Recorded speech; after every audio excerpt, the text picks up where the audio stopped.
API is a three-letter word which is the bedrock of digital economy. API is the way how applications talk to each other. API is how the internet works. In this episode, we'll learn how to get started with CMDB REST APIs. My name is Abhishek and I'm your friendly consultant. Let's get into it. Like many organizations, you may find yourself struggling with visibility and transparency across today's multi-cloud hybrid IT infrastructure. There is no easy way for your IT departments to have an overall picture of what they have, how it is configured to deliver services, or what happens when things change. What you need is a way to unify your hybrid IT discovery and your configuration information in such a way that you have the visibility you need across your entire multi-cloud hybrid IT. Taking such a universal approach will give you a complete picture of the physical, virtual, cloud, softwares, and containerized microservices that deliver the services your business relies on. OpenText Universal Discovery and Universal CMDB can help in three areas. Regularly discover your entire IT environment and create a trusted source of configuration information and assets which built in compliance. Accurately map how infrastructure delivers applications and services, also called service topology, and proactively drive successful change with impact analysis and automated change creation. Universal discovery creates a single source of truth which can be easily shared and managed by creating reports, views, and compliance policies through visual widgets. With REST API, other systems can access, use, and update configuration data.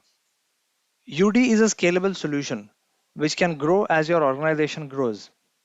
It offers agent based, agentless, or a hybrid discovery to cover the entire landscape.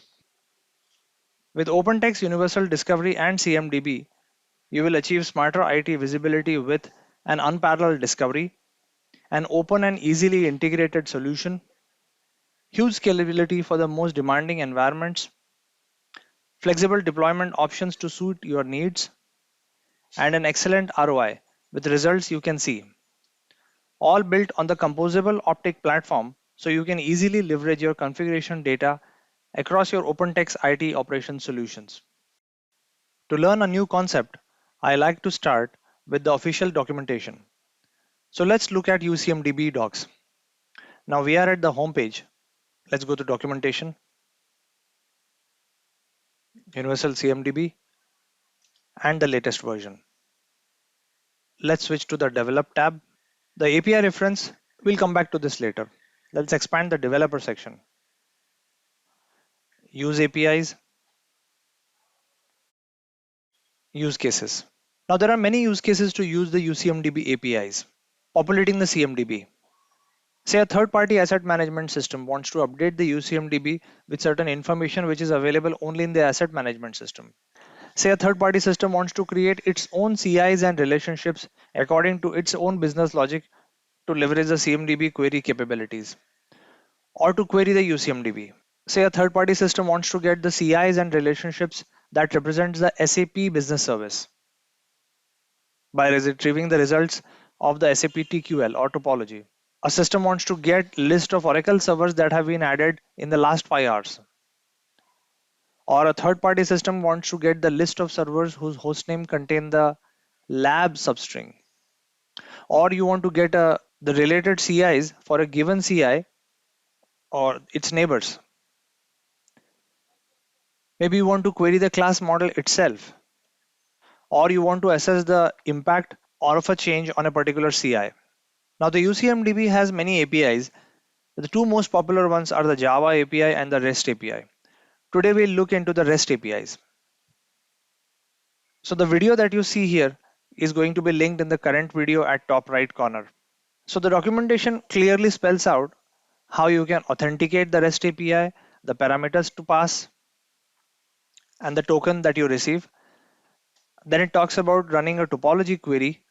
It also talks about running a query name with parameters query in the topology. And then another topology query which has a topology query built here. The documentation also has examples and references which you can study. It also has code references from GitHub. Now let's get back to the API reference. Clicking on the CMS REST API gives you the REST API documentation. This documentation has all the methods, parameters, what you require to run the APIs, such as the administration recipient section, authentication, querying the class model, creating class model, getting information of the data model CI, getting CI details, updating CIs, relationships, related CI itself, APIs related to probe or data flow management, APIs related to run discovery, get discovery results, for getting the history of CIs, running impact analysis, integrations, package manager, policies, service model, and topology. We'll look at some examples now. Here I have my containerized UCMDB, and this is the dashboard. I can go to the inventory tab and look at the different inventory items. Now, the great thing about UCMDB is it comes with its own REST API testing tool. If I go in the help, developer reference, and click on the REST API reference, it opens with its Swagger utility, which allows us to try and test our REST APIs in real time. And these are the same APIs which we looked at in the previous section. The authentication, the class model, topology, settings, history, CI, etc. So let's try a basic API, which is say the settings API. We have three APIs in the settings, and I'll try the get all settings API. I can click this. It gives me an option to show the parameters. In this case, all parameters are optional. It shows me the response type, and there is a button to try it out. Let's try it out. Let me change the language to English and execute. As you can see, it provides us with a curl command to run this API in case we are trying to do this programmatically.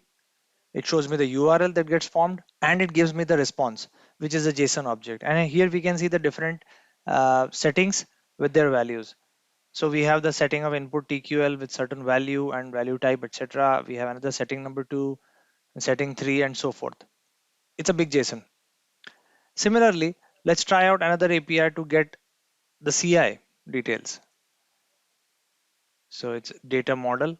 Now the data model CI API expects us to provide the universal ID, which is a required field for this API. So I'll try it out. Now I'm aware of the ID that I need to find. This is a global ID of my CI, and I press the execute button. And it gives me the curl command to fire the API or to try out programmatically, and I get the CI information. These are the different properties. It's an NT type CI, and the display label is CAPA FRAM01 with all its attributes. Now we can validate that by using the same CMDB ID and searching in the Universal Discovery Global Search. And we get the same CI. I can do a right click and properties.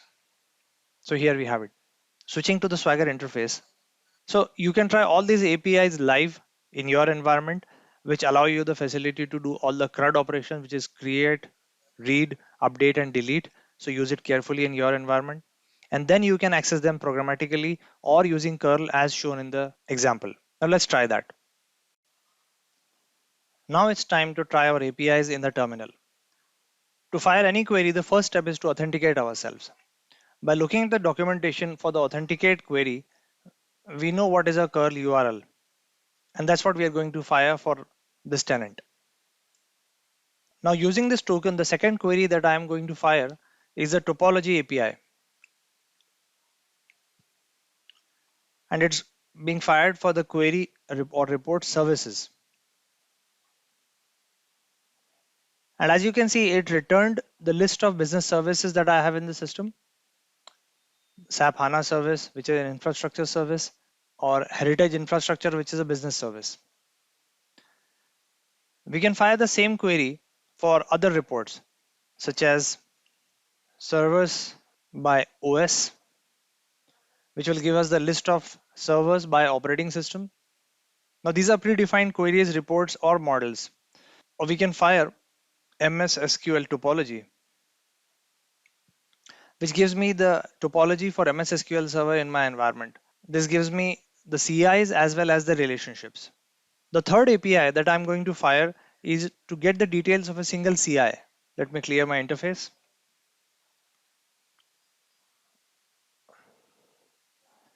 This is the same CI that we got earlier from the UI. Now the last API that we are going to try is the get related CIs. This API will give us the related CIs and the relationships for the CI we got from the previous API call. As you can see, the URL is data model slash related CI slash ID of the CI that I want. And now what we have is the relationships and the CIs associated with my original CI. As you can see, the topology is really big. As it is a JSON file with all the related CIs as well as the relationships, it is difficult to read in a single screen. So there you have it. In this session, we looked at how to get started with CMS REST APIs. We walked through the documentation and we saw the Swagger UI from which we can test the APIs in real time. If you have any questions or feedback, feel free to post in the comments below. I hope this episode was informative. Thank you for your time and see you in the next.